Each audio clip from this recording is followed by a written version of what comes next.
शिक्षा का मंदिर या मुनाफे का अड्डा, स्कूल और किताब बेचने वालों की चाली। इन दिनों शिक्षा का बाजार गुलजार है, और हो भी क्यों ना, आखिर बच्चों को पढ़ाना लिखाना जो ठहरा। लेकिन जरा ठहरिए, क्या वाकई ये सिर्फ शिक्षा का परोपकारी काम है या फिर कुछ और पक रहा है?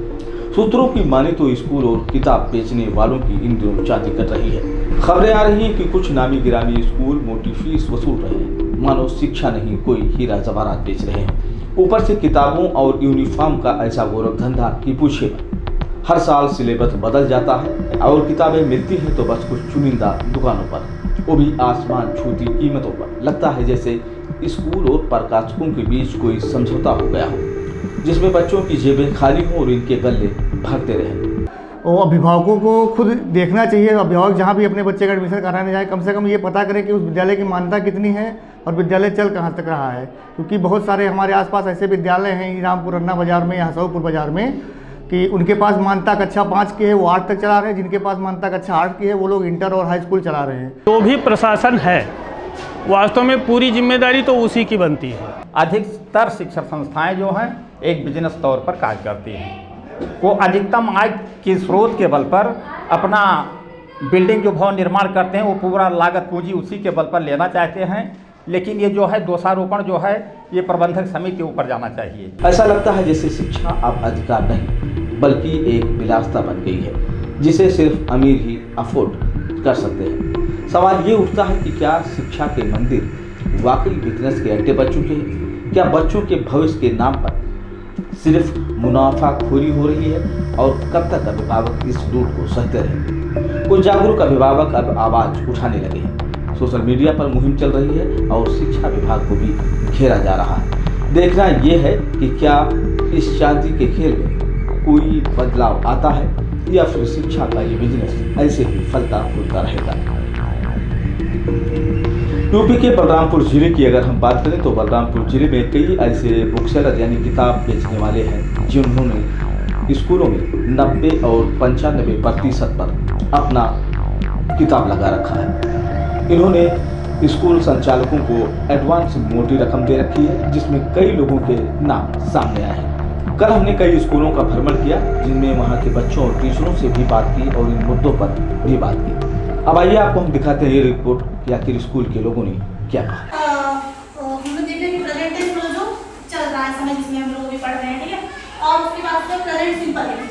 सो देखिए हम लोग सुबह से आते हैं, फिलहाल तो बच्चों में ही लग जाते हैं। मतलब जितना हम लोग से हो सकता है उससे कहीं ज़्यादा हम लोग अपने बच्चों को पढ़ाने की कोशिश करते हैं। और हम लोग देखते हैं कि उन्हें किसी भी तरह की कोई भी परेशानी ना हो, उन्हें किसी चीज़ में किसी सब्जेक्ट में डाउट या फिर किसी टॉपिक को समझ में ना आए, तो हम लोग बच्चों से मतलब इतना ज़्यादा हिल मिल के उनसे रहते हैं कि हम लोग उनको इतना कंफर्टेबल किए रहते हैं कि वो लोग कुछ भी हमसे पूछ सकते हैं, चाहे वो एक बार हो चाहे वो 10 बार हो, हमसे पूछ सकते हैं, हम उसका आंसर देंगे।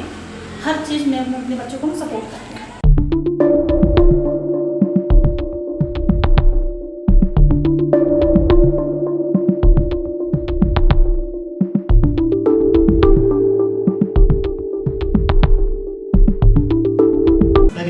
गलत हो रहा है बच्चों के फ्यूचर के साथ। बच्चों के फ्यूचर अगर पैसे पे हम लोग वो करेंगे तो उनका बर्बादी होना। हम लोग यही कोशिश करते हैं कि कम से कम पैसों में बच्चों को शिक्षा दे सके ताकि उनका फ्यूचर और ब्राइट हो। आपके विद्यालय में भी क्या कुछ इस तरह का मामला है या नहीं है? नहीं सर, हमारे यहाँ जब कम से कम जितना हो सकता है उसका बच्चों का फीस दिया जाता है, कम से कम ड्रेस और सबके लिए रहता है सर। जितना हम लोगों से बन सकता है उतना कम किया ताकि बच्चों को शिक्षा ज़्यादा से ज़्यादा मिले।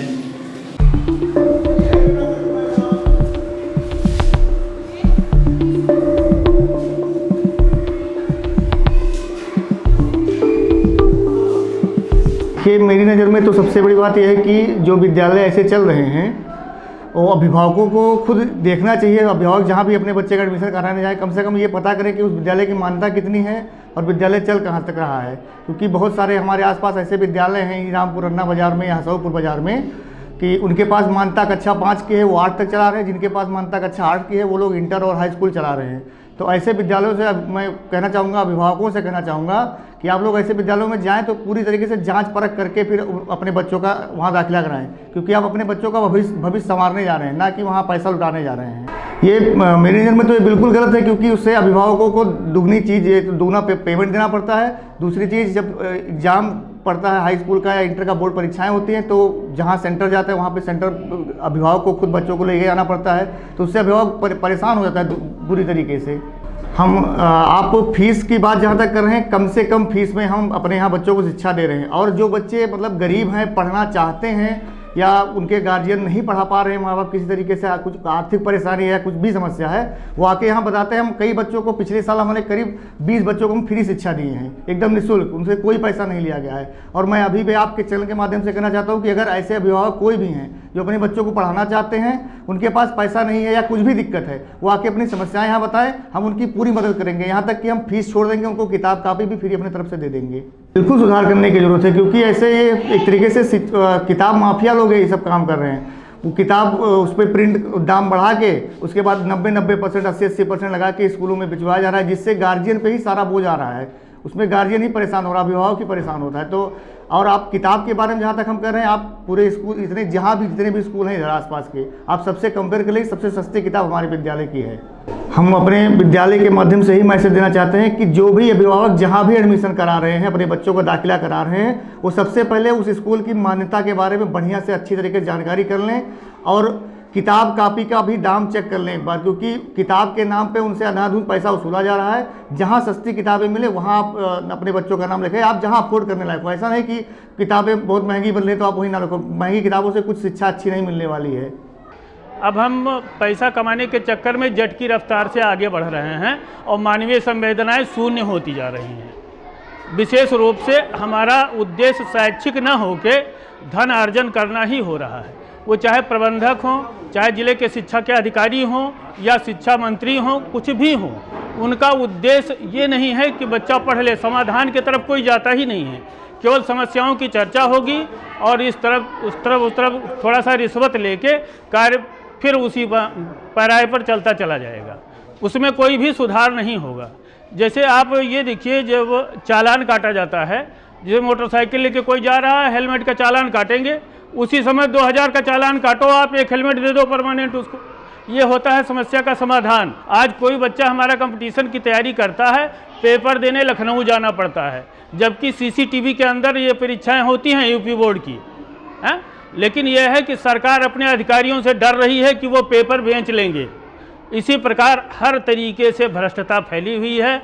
जिसके पास मान्यता नहीं है वो प्री प्राइमरी की कक्षाएं चला रहा है, जिसके पास ऊपर की मान्यता नहीं है वो इंटरमीडिएट की कक्षाएं चला रहा है। इस प्रकार की जो है बुराइयां हमेशा व्याप्त रहेंगी। बहुत सारे ऐसे भी टीचर पढ़ा रहे हैं जो इंटर पास करके पढ़ा रहे हैं, वेतन के नाम पर उनका शोषण भी किया जाता है और वो काम चलाऊ शिक्षा बच्चों को दे रहे हैं। किसी प्रकार भी वह समाज के लिए हितकर नहीं है। वास्तव में इनको तो समाज को ही बाहर कर देना चाहिए।